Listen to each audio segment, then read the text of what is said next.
In a kingdom surrounded by mountains and rivers, the villagers feared two names more than any other: Naira and Sanaa, the two princesses who ruled not with wisdom, but with cruelty. Their laughter was sharper than a blade, and their arrogance was felt in every corner of the land.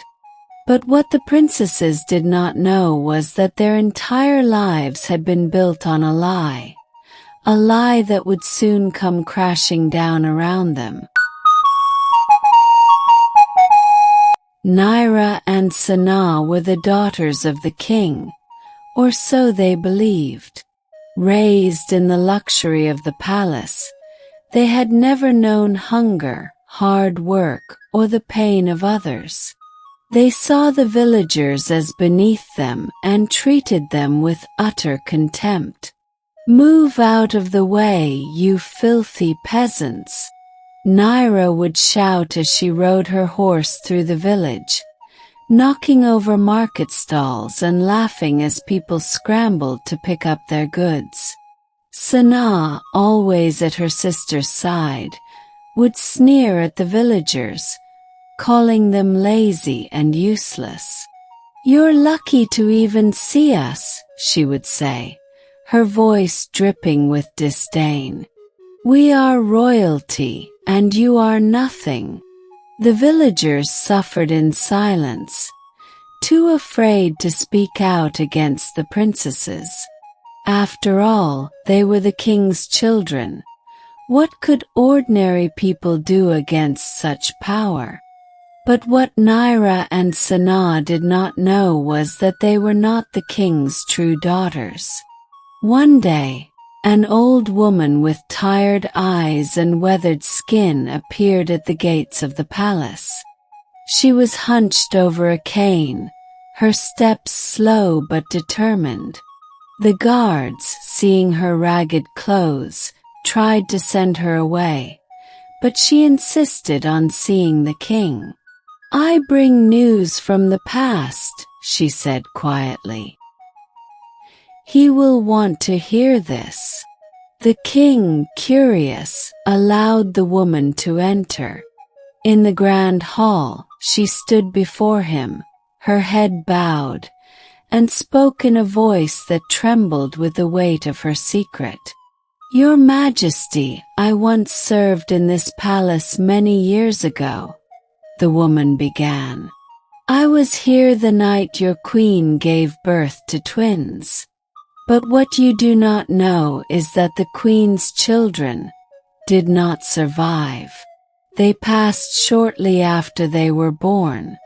Fearing for the queen's health, the midwife and I made a terrible decision. We found twin girls born in a poor village nearby that same night.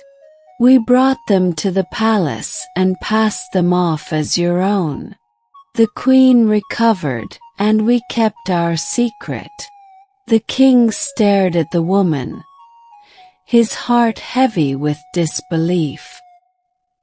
His daughters, the princesses he had raised and loved, were not of royal blood. They were the daughters of villagers, commoners. And yet, they had grown up treating the very people they came from with cruelty. The king remained silent for a long time before finally speaking. "This cannot remain as it is," he said firmly. "They must learn the truth." The next day, Naira and Sanaa were called to the throne room, expecting to be praised or given new riches, as they always were. But instead, they were met with a somber king who looked at them not with pride, but with sadness. "My daughters," he began, his voice soft but steady, "there is something you must know. You have grown up in this palace, believing you are royalty. But the truth is, you are not my biological children." Naira's face twisted with anger. "What are you saying?" she demanded. We are princesses. This kingdom is ours." Sanaa, equally shocked, stepped forward. "How can this be? We are above the villagers. We are above everyone." The king shook his head. "You are not. You were born to a poor family in the village, and it was only because of circumstances that you were brought to live here. You have treated the people of this kingdom with disrespect and cruelty, forgetting that no one is born better than another. From this day forward, you will live among the villagers. You will work as they do, and you will learn what it means to live without privilege." Naira and Sanaa were horrified. They pleaded with the king, trying to convince him that they were too important to live as commoners. But the king's decision was final. The next day, the princesses were stripped of their royal clothes and sent to live in a small, simple house on the edge of the village. At first, they refused to accept their new reality. Naira and Sanaa struggled to cook, clean, and work, tasks they had never done before. They missed the luxuries of the palace and hated being treated like ordinary people. But as the days turned into weeks, something began to change. They watched as the villagers helped one another without expecting anything in return. They saw mothers working tirelessly to feed their children, fathers laboring from sunrise to sunset, and families finding joy in the smallest moments. For the first time, Naira and Sanaa understood the value of hard work and community. Slowly they began to change. They started helping their neighbors, offering to carry water, gather firewood, and tend to the fields. The villagers, who had once feared them, began to accept them. Naira and Sanaa learned to respect those around them, realizing that true worth comes not from titles, but from how one treats others. After a year, the king called them back to the palace. When they returned, they no longer carried themselves with arrogance. Instead, they walked with humility, bowing to the villagers they had once despised. The king saw the change in their hearts and welcomed them back with open arms.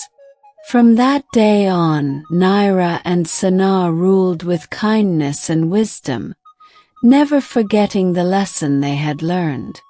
They knew now that they were not born as princesses, but they had become true royalty in the way they treated others. 1 year had passed since Naira and Sanaa returned to the palace, transformed by their experiences among the villagers. They now ruled with compassion and fairness, earning the love and respect of the people. The kingdom flourished under their leadership, and even the most skeptical villagers began to trust them. However, the peace that settled over the land was not destined to last forever. Beneath the surface of the kingdom's newfound harmony, a shadow stirred. Deep in the forests that bordered the mountains, a forgotten past began to awaken.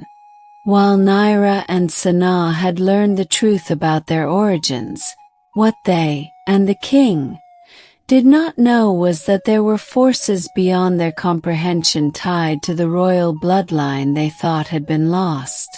The old woman who had revealed the secret to the king had vanished as mysteriously as she had arrived.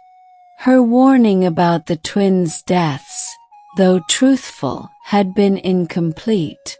The daughters of the true queen had indeed perished, but their souls had not departed from the earthly realm. Unbeknownst to all, the twins' restless spirits had been bound to the kingdom itself, wandering in the shadows, their anger growing with every passing year. The sisters, Leora and Mira, had been forgotten by all but one, an ancient sorceress named Mara, who had been the queen's advisor before the tragedy. Mara, driven mad by grief and guilt, had bound the twins' spirits in a ritual intended to keep them safe, but something had gone horribly wrong. Instead of preserving their essence, the ritual had trapped them in a dark liminal space, neither living nor dead.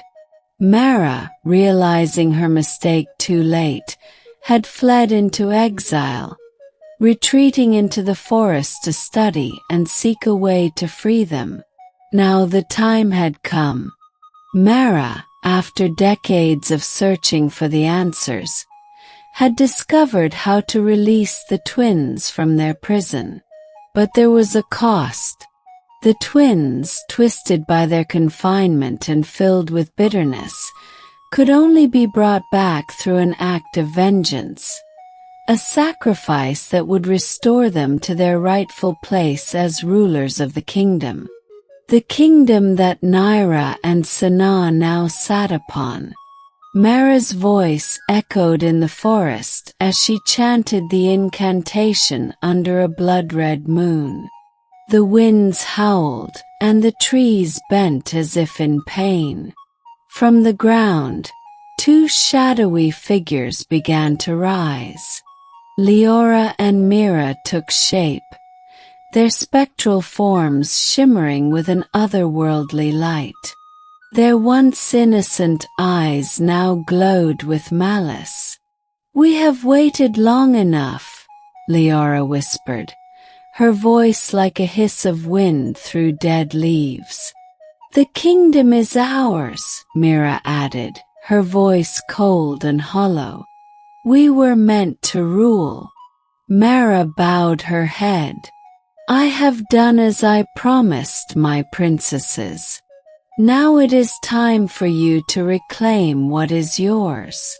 With a single vengeful cry, the twins surged forward, their forms slipping through the forest like smoke, heading straight for the palace. The haunting begins. At the palace, Naira and Sanaa had no knowledge of the danger that was fast approaching. Their days had become filled with meetings, resolving disputes, and overseeing the kingdom's prosperity. The villagers had come to trust them as fair rulers, and the bond they had forged with the people was stronger than ever. But as the days grew shorter and the nights longer, an unease settled over the kingdom. Strange occurrences began to plague the palace. At first, it was subtle. A cold wind blowing through the halls, doors creaking open on their own, whispers in the night that no one could explain. Servants spoke of seeing figures in the shadows, only to find empty halls when they turned. Candles flickered and snuffed out without cause, and mirrors cracked for no apparent reason. Naira and Sanaa, though unsettled, dismissed the rumors as nothing more than superstitions. But soon, the disturbances became impossible to ignore. One night, as Naira lay in bed, she heard the sound of soft weeping. Thinking it was Sanaa, she rose and went to her sister's room, only to find Sanaa wide awake and equally disturbed. "Do you hear that?" Sanaa whispered, her face pale. Naira nodded. "It sounds like a child, or children." The weeping grew louder, echoing through the halls. As the sisters followed the sound, They were led to the throne room.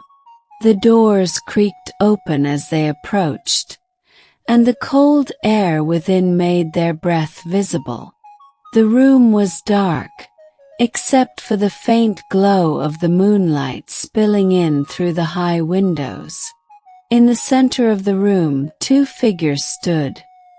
Girls no older than 12, their faces shadowed, their eyes glowing faintly. "Who are you?" Naira demanded, her voice shaking but firm. "We are the true princesses," Leora replied, her voice echoing with an eerie cadence. "You have taken what is ours," Mira added, stepping forward. "Now you will pay the price." Naira and Sanaa exchanged a look of horror. "What do you mean?"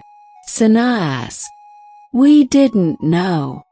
"It doesn't matter," Leora interrupted. "We were meant to rule. You are nothing but imposters, and now you will suffer as we have." The air around them grew colder, and the sisters felt a pull, as if their very souls were being drawn toward the spectral figures. Naira's heart pounded as she realized that these were the true heirs to the throne, the ones they had unknowingly replaced. But before they could speak, a voice rang out through the throne room, a deep, commanding voice that they recognized immediately. "Enough!" The king, flanked by his guards, stepped into the room, his face pale but determined. He had been alerted to the strange happenings and had come to confront whatever force was disturbing his kingdom. When he saw the spectral figures of Leora and Mira, his heart sank. "I am sorry," the king said, his voice heavy with sorrow. "I did not know. If I had, I would have done anything to save you." The twins turned their glowing eyes toward the king. "It's too late for apologies," Leora said, her voice cold. "We want what is ours." The king hesitated. "If you truly are my daughters, then you deserve peace. But taking revenge on the living will not bring you that. Let me help you find rest." Mira sneered. "Rest? We want our throne." As the twins moved closer, the temperature in the room dropped further, and the guards stepped back in fear. But Naira and Sanaa, though terrified, stepped forward. "If it is peace you seek," Naira said softly, "then take our crowns. We have learned that being royal is not about ruling over others, but about serving them. We would rather give up our titles than let this kingdom fall to ruin." Sanaa nodded in agreement. "We will not fight you.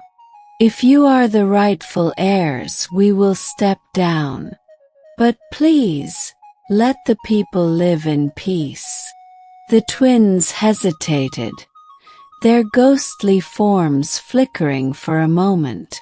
The hatred in their eyes wavered, and for the first time they seemed unsure. But before they could speak, Mara appeared at the door, her eyes wild with desperation. "Do not listen to them," the sorceress cried. "You are the true rulers. Take what is rightfully yours." Leora and Mira turned toward the sorceress, their expressions conflicted. But Naira and Sanaa, driven by the compassion they had learned, approached the twins with outstretched hands.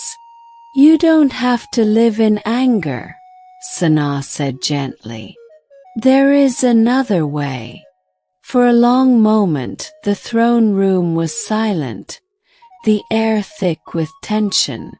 Then slowly, the twins reached out and took the sisters' hands. The cold that had filled the room began to fade, replaced by a warmth that spread through the air. Leora and Myra's forms began to shimmer, and the hatred in their eyes softened. "We only wanted to be remembered," Leora whispered, her voice barely audible. "You will be," Nyra said, her voice filled with sincerity. "We will honor you not just as rulers but as family." With a final sigh, the twins' forms dissolved into the air, leaving behind a sense of peace that settled over the palace like a soft blanket. The king, Nyra, and Sanaa stood in silence, the weight of the encounter heavy on their hearts. Mara, seeing her plans crumble, fled the palace, disappearing into the night. She was never seen again. The legacy of the lost princesses. In the days that followed, the kingdom returned to its peaceful state. Nyra and Sanaa continued to rule, but they never forgot the lesson they had learned that night. The story of Leora and Mira was told throughout the kingdom, and the true princesses were honored with a memorial in the palace gardens, a reminder that power must always be tempered with compassion. Though Nyra and Sanaa had not been born into royalty, they had become true rulers in every sense of the word. It was their kindness, not their crowns, that made them beloved by the people and by the spirits of the kingdoms past. Years passed after the spirits of Leora and Mira found peace, and Nyra and Sanaa continued to rule the kingdom with wisdom and kindness. Their transformation from cruel princesses to compassionate leaders became the stuff of legend, told in every corner of the kingdom. The people who once feared and despised them now revered them, and the kingdom thrived under their reign. But beneath the surface of this peace, a darker force stirred, one that had long been forgotten, far beyond the mountains that encircled the kingdom, past the forests where Mara had performed her dark rituals, lay a land shrouded in mystery. Few had ventured into this forsaken place, and fewer still had returned to speak of it. Known only in whispered tales, this land had once been part of the kingdom, ruled by a cruel and powerful king who sought to conquer the entire realm. His reign had ended in bloodshed, and the land had been cursed ever since. It became known as the Forgotten Kingdom, a place where time stood still and the dead refused to rest. Nyra and Sanaa had heard the legends growing up, but they had always dismissed them as nothing more than old stories. However, as they settled into their roles as rulers, they began to hear troubling reports from the borders. Travelers and traders spoke of strange occurrences, disappearing livestock, eerie lights in the distance, and strange symbols carved into the trees. Some even claimed to have seen shadowy figures moving in the mists that covered the land beyond the mountains. These rumors grew more frequent, and soon they could no longer be ignored. One evening, as Nyra and Sanaa sat in the grand hall discussing the latest reports with their council, a loud knock echoed through the room. A messenger, drenched in sweat and fear, entered, carrying a parchment sealed with a strange, unfamiliar crest. The crest was old and worn, but the sisters recognized it from the ancient histories. The Forgotten Kingdom. The messenger, his voice trembling, told the court that the seal had appeared mysteriously at the gates of the palace. No one had seen who delivered it, but it bore a message from a land long thought to be lost. Naira took the parchment and unrolled it. The message was brief, written in an elegant but ominous hand. To the false rulers of a stolen throne, the Forgotten Kingdom remembers.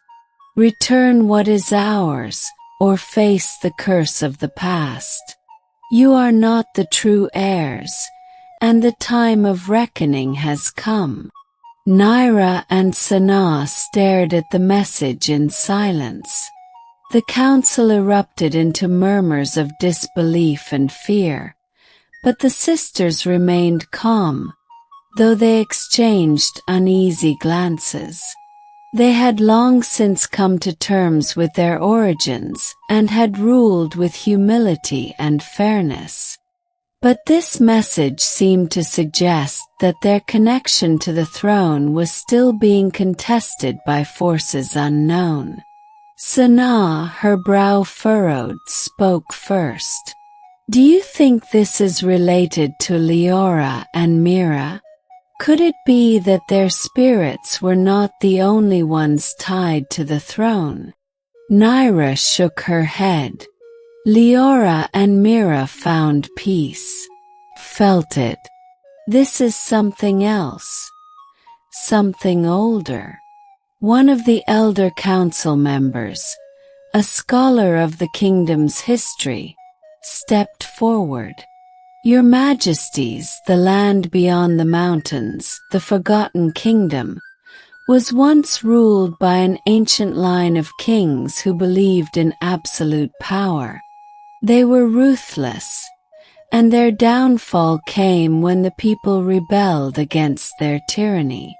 Legend has it that the last king, before he was overthrown, cursed the land so that no one could claim his throne. He vowed that his descendants would one day return to reclaim what was taken from them. The council fell into an uneasy silence. Could this message be the manifestation of that ancient curse?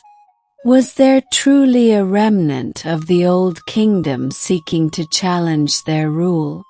Naira stood, her face set with determination. We cannot ignore this threat. If there is a force rising in the Forgotten Kingdom, we must meet it head-on. Sanaa nodded in agreement. We have faced ghosts of the past before. We will face them again if we must. The journey beyond the mountains. Naira and Sanaa, along with a small group of trusted advisors and soldiers, prepared to journey beyond the mountains to confront the mysterious force behind the message. The journey was treacherous, the path winding through steep cliffs and dark forests where few dared to venture. As they traveled, the air grew colder, and the sky above them seemed to darken, even though it was still day. The sense of foreboding was palpable, and even the bravest among them felt the weight of the journey. After days of travel, they finally reached the border of the Forgotten Kingdom. The land was as desolate as the legends described. Dead trees stretched across the barren landscape, and a thick fog covered the ground, swirling like living shadows. In the distance, they could see the crumbling remains of what had once been a grand palace, its towers broken and overgrown with vines. As they approached the ruins, they were met by a figure clad in dark robes. His face was hidden beneath a hood, but his voice was clear and commanding. "You have come as expected," the figure said, his voice echoing unnaturally. "But you are too late. The kingdom is ours by right. You do not belong here." Naira stepped forward, her voice strong. "We have come to find the truth. If this kingdom was once part of ours, then we wish to make peace, not war." The figure laughed, a cold and hollow sound. "Peace? There can be no peace. You have taken what belongs to us, and the curse must be fulfilled." Sanaa, her eyes narrowing, spoke up. "What curse? We have no quarrel with you. We do not even seek the throne for ourselves." The figure raised his hand, and suddenly the ground beneath them began to tremble. From the shadows, more figures emerged, spectral forms of warriors long dead, their eyes glowing with a pale light. They moved silently, surrounding the group. "The curse is simple," the figure said. "The bloodline of the Forgotten Kingdom cannot be erased. You are impostors just as your predecessors were. This land will rise again, and all who sit on the throne will fall." Naira felt a chill run through her, but she did not waver. "We are not here to fight for the throne. We are here to offer peace to those who remain. If there is a rightful heir, let them come forward." The figure's hood fell back, revealing a face as pale as death, his eyes dark and empty. "There are no heirs left, only the curse. And now it will take you." With a wave of his hand, the spectral warriors advanced, their forms shifting and twisting like smoke. Naira and Sanaa drew their swords, prepared to defend themselves, but just as the spirits closed in, a bright light erupted from the ruins of the palace. The ground split open, and from the chasm rose a woman, clad in ancient royal robes. Her face was both beautiful and terrifying, her eyes glowing with power. She was the last queen of the Forgotten Kingdom, long dead but still bound to the land by the curse. "I am the curse," she said, her voice echoing through the air. "And I am the end, breaking the curse." Naira and Sanaa knew they had little time. The curse was not just a threat to them, but to the entire kingdom. They had to act quickly. "Your kingdom was lost," Naira called out to the queen. "But that does not mean we must all suffer. There is another way." Sanaa, understanding her sister's intent, stepped forward. "We will share the throne with your memory, honor your legacy, and let your kingdom be remembered. But this curse must end." The queen hesitated, her ghostly form flickering. For the first time there was uncertainty in her eyes. "You would do this?" she asked, her voice softer now. "Yes," Naira said firmly. "Let us make peace." The queen's eyes glowed brighter for a moment, and then with a sigh, she began to fade. The spectral warriors disappeared into the mist, and the land itself seemed to exhale a breath it had been holding for centuries. The curse was lifted, and the Forgotten Kingdom was finally at rest. Naira and Sanaa returned to their kingdom, not as conquerors, but as peacemakers, having faced the shadows of the past and come out stronger. They had once been impostors, but now they were true rulers, bound not by blood, but by the love and respect of their people, and by the peace they had brought to the forgotten.